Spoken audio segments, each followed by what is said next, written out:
গোঘাটের প্রত্যন্ত এলাকায় হিমঘরের ভিত্তিপ্রস্তর স্থাপন হয়ে গেল রবিবার। অনুষ্ঠানে উপস্থিত ছিলেন কৃষি মন্ত্রী। রবিবার ধুমধামের সাথে একটি হিমঘরের ভিত্তিপ্রস্তর স্থাপন হলো গোঘাটের নকুন্ডা এলাকায়। কৃষকদের কথা মাথায় রেখে নকুন্ডা এলাকায় এই হিমঘর তৈরি হতে চলেছে। এদিন ভিত্তিপ্রস্তর স্থাপন অনুষ্ঠানে উপস্থিত ছিলেন রাজ্যের কৃষি মন্ত্রী প্রদীপ মজুমদার, গোঘাটের প্রাক্তন বিধায়ক মানস মজুমদার, আরামবাগ এসডিপিও সুপ্রভাত চক্রবর্তী, গোঘাট থানার ওসি সহ বিভিন্ন বিশিষ্ট ব্যক্তিরা। এ বিষয়ে আর কি জানা যাচ্ছে দেখুন বিস্তারিত। সেগুলো সুদূর প্রসারী, যেমন আমরা চাইছি প্রসেসেবল আলু যাতে বেশি হয়, যাতে এই উদ্বৃত্ত আলুর উৎপাদন উদ্বৃত্ত শুধু রাজ্যে নয়, এবারে দেশময় হয়েছে।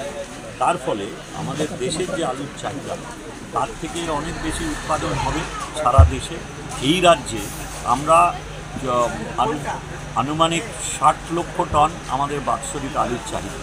আমাদের উৎপাদন হবে আশা করছি চতুর্থবার আলু কেনার পরিকল্পনা ঘোষণা করেছে। আশ্চর্যের ব্যাপার হয়, 7 টাকায় বিক্রি হচ্ছিল যেদিন আমরা ঘোষণা করলাম, তারপরের দিন থেকে দাম বেড়ে গেল। এটা কেন জিজ্ঞেস করবেন না, ওনারা বলতে পারবেন। তো আমি যেটা চাই সেটা হচ্ছে যে কৃষকরা যেন তাদের কষ্টে উৎপাদিত ফসলের যোগ্য দাম পান। এখন হিমঘর রাতারাতি করা যায়, এটা তো আপনারা দেখেছেন, যারা স্থানীয় কৃষ্ণ নিশ্চয়ই দেখেছেন যে এখানে কতদিন ধরেও চেষ্টা করেছি। প্রথম কথা, আমাদের সব ছোট ছোট জোট, সেইখানে তার ভেতরে সকলকে নিয়ে, সকলের একমত করে তাদের কাছ থেকে জমি নিয়ে তারপরে তো এই ধরনের একটা প্রকল্প করা যায়, সেটা অনেক সময় সাপেক্ষ।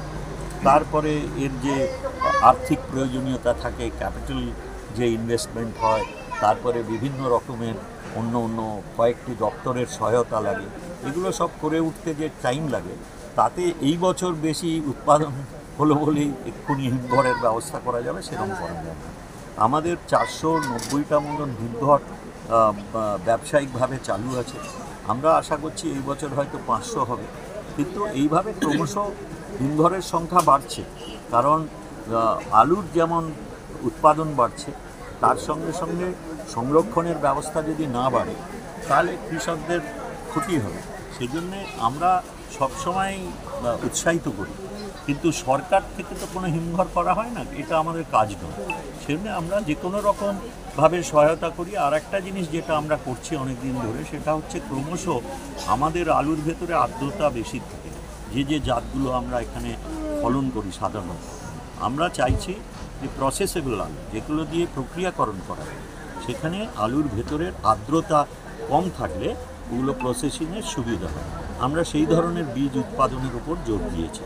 সেগুলো আমাদের আগে প্রথম শুরু করা হয়েছিল আমাদের পশ্চিম মেদিনীপুরে, এখন 4 জায়গায় নতুন আমাদের পদ্ধতিতে, যাতে খুব তাড়াতাড়ি আমরা এটা বিস্তার করতে পারি তার চেষ্টা করছি।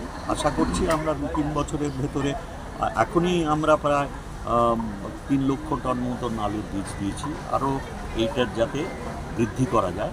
তাহলে কি হবে, এই আলু প্রসেসিং ইন্ডাস্ট্রি করে সেগুলো ব্যবহার করা যায়। একটাই অসুবিধা আছে, অনেক সময় আলুর যদি ফলন কমে যায়, এখানে কমলো না কিন্তু অন্য রাজ্যে কমলো, তাহলেও দাম হু করে বাড়ে।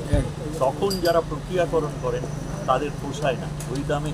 এখন আরামবাগেই রয়েছে প্রাণ আইভিএফ ফার্টিলিটি সেন্টার। নিঃসন্তান দম্পতিদের মুখে হাসি ফোটানোর বিশ্বস্ত প্রতিষ্ঠান প্রাণ আইভিএফ ফার্টিলিটি সেন্টার দক্ষিণবঙ্গের মধ্যে সর্ববৃহৎ এবং সর্বপ্রথম এআরটি গভর্নমেন্ট রেজিস্টার প্রাপ্ত আইভিএফ সেন্টার এখন আরামবাগেই। অল্প খরচে আইভিএফ পরিষেবা, বন্ধাত্ব চিকিৎসার এক অভিনব অধ্যায়। প্রাণ আইভিএফ ফার্টিলিটি সেন্টার একেবারে অল্প খরচে পুরুষ ও মহিলার বন্ধাত্ব পরীক্ষা, বন্ধাত্ব চিকিৎসা সবকিছুই হয় আমাদের প্রতিষ্ঠানে। সুচিকিৎসার মাধ্যমে মা ও বাবা ডাক শুনতে পারবেন নিঃসন্তান দম্পতিরা।